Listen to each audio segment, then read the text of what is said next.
What's going on, guys? It's Phoenix back for another video. Gonna talk about two figures. Sorry for the light there, just wanted to change up the angle a little bit just so you guys can see more of the art in this apartment. You guys have seen that in previous videos. That's a print by Pascal Campione art. If anybody's interested, let me know and I'll throw his information in the doobly-doo. Don't have his card handy, I don't think. A really talented artist. Found him through Philip DeFranco a while back, and have always wanted to get one of Pascal Campione's pieces of art, and finally managed to get that one, and it works perfectly in this apartment. And then I'm pretty sure you guys saw those two prints right there in my apartment tour from like sometime last year. Yeah, but that's just the very meta Carmen Sandiego print and the Doctor Who print that I have. So yeah. Anywho, let's just crack on with this. Enough rambling. Talk about the figures. We're going to start with the one that I have the least to say about. So I'm finally getting off my ass and completing that toyworld Throttlebot Combiner range, whatever you want to call it. So I grabbed Goldbug, or they're not Goldbug, Shinebug, whatever they're calling them, for, I think, like $10 less than he originally went for, with free shipping on eBay, I want to say. Maybe right around what he originally went for. I have no idea.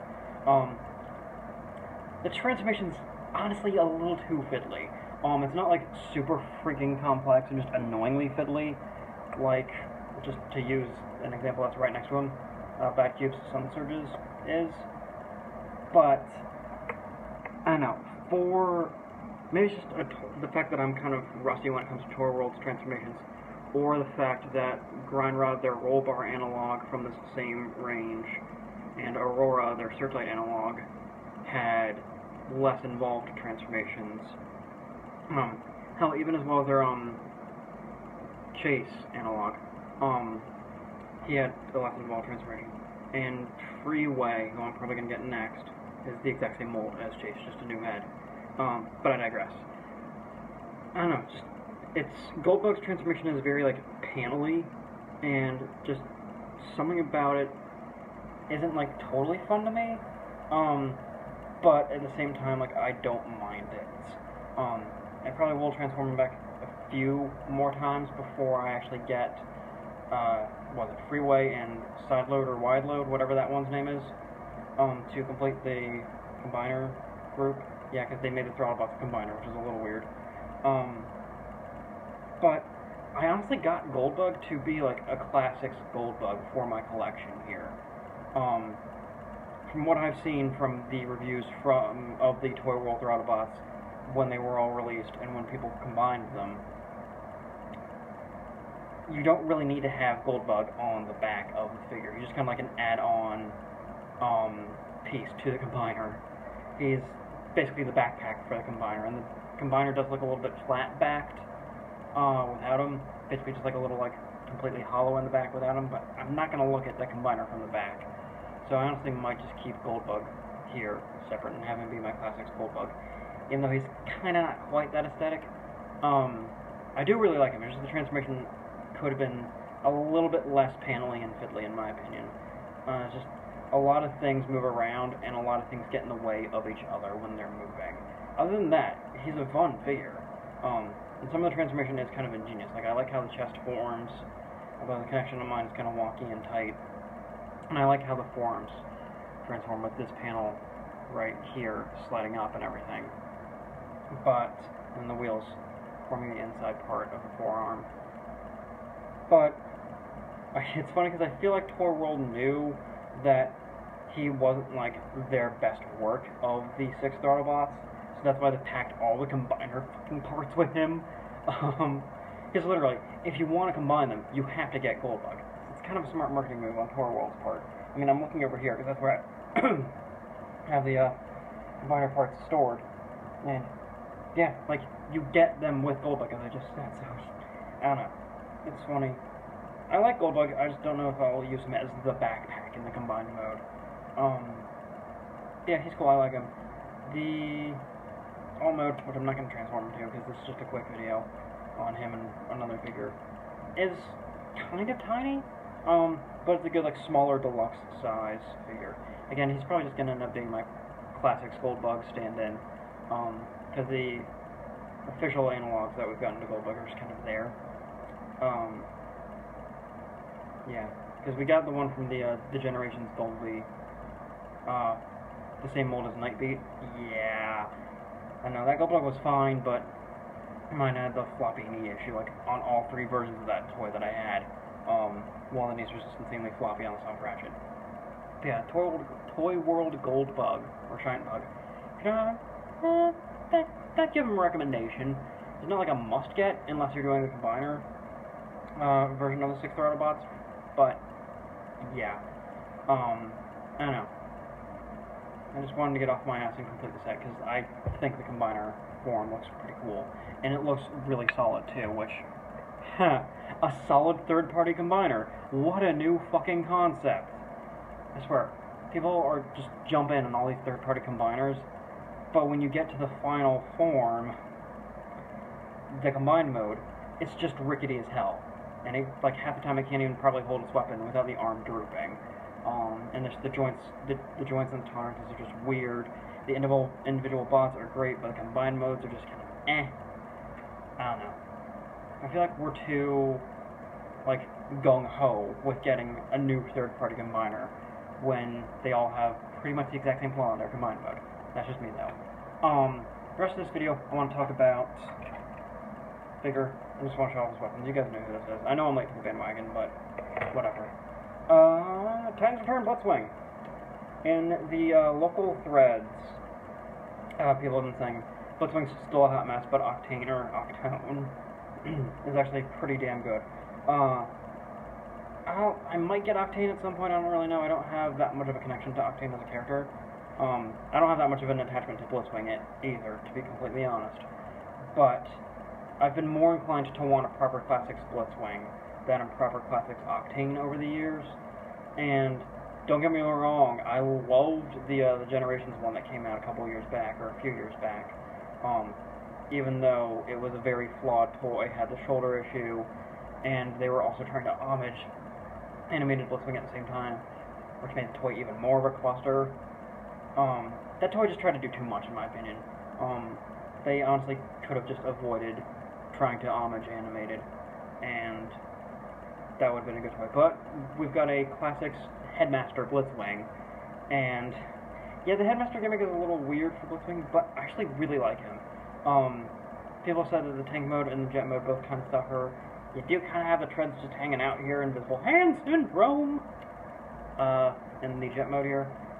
But, I mean, Blitzwing's not bad at all. I actually really like both alt modes. The tank is a little wonky only because, like, the front of the tank is here, so you've got the jet mode thrusters right here. But, I don't know, there's just something about Blitzwing here that I genuinely really like.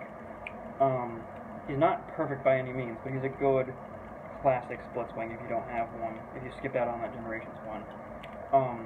The only, like, QC issues with mine, that I'll talk about as I try and get him, transform him, get him, whatever you want to call it, to robot mode, is the wings, specifically this one, is a little easy to pop off on the pin joints, or on the friction clip-on joint right there. Which is kind of annoying. I feel like that could have been done a little bit better. And then the legs, which we'll get to here in a second, so I have something to do. There we go. Let's do flip that around. There we go. The legs right here. That joint to connect them, or to collapse them in on a very Combiner Wars situation is super freaking tight on mine. It's almost like ludicrously tight. So I'm gonna have to keep an eye out on that connection long term, I think, because there's like no reason why it should be as tight as it is. I had to put a considerable amount of force in on that joint just to get it to actually go in. And we'll go ahead and actually show you guys what joint that is. We just get the chest all squared away. Tab. There we go. So, for the particular legs, get them out of the way. Right. On the legs, this is what I'm talking about. So, come in here. Let me open up the back panels first so it'll make it easier. So, right in here, I have to kind of pull them out. But there's a port there that goes into that hole on either leg. And that connection is just really freaking tight on mine. Largely in part just due to how tight this accordion joint gets going to tank mode, or honestly either alt mode, when you transform him. So that's a little bit annoying, because the joint is not even that loose or tight rather, in robot mode. So the tolerances are just a little wonky in a couple places on my Blitzwing. But I don't really hold that against the mold. It's a fun mold. I didn't get this mold as a Megatron when it came out last wave, so it's my first time experiencing it. And it's a solid mold. I like this Blitzwing quite a bit. If you passed on Generations 1, I definitely recommend this Blitzwing. He is honestly considerably better. And he is definitely, I think, more worth a pickup than the Generations mold was. I don't know, this is definitely the better Blitzwing of the two, even though he still has the gimmick that he arguably should not have. And his Headmaster Hazard is respectably decent too. Let's look at the little things. It doesn't really do much for me, but yeah. Just giving him his weapons, and I'll do a quick show off real quick, because I can. But yeah, Blitzwing is cool. I recommend him if you don't have him yet, if you're kind of on the fence or whatever. He does have a lot of chunk to him in this mode, and he does kind of look a little too busy, and I know that's probably why a lot of people said he's just kind of there, he's kind of a mess. But I like him, as you can obviously tell at this point, and I definitely do recommend him. So, yeah, Blitzwing's decent. I definitely think he's worth a pickup at the end of the day, to be completely honest. I might track down Octown, we'll see. But yeah, Blitzwing is good. I like him. Honestly, I normally just flip these back, because I don't really see the need for them, even though the head's tiny. Yeah. Anyway, that's my consensus verdict, whatever you want to call it, on Blitzwing from Titan's Return and toyworld's Shinebug. I know I'm late to the party on both of these, in particular Shinebug. But yeah, anyway, get both of them. Get Blitzwing, get Shinebug. And yeah. Stand, keep Blitzwing. Alright, thanks for watching, guys. See you in the next one.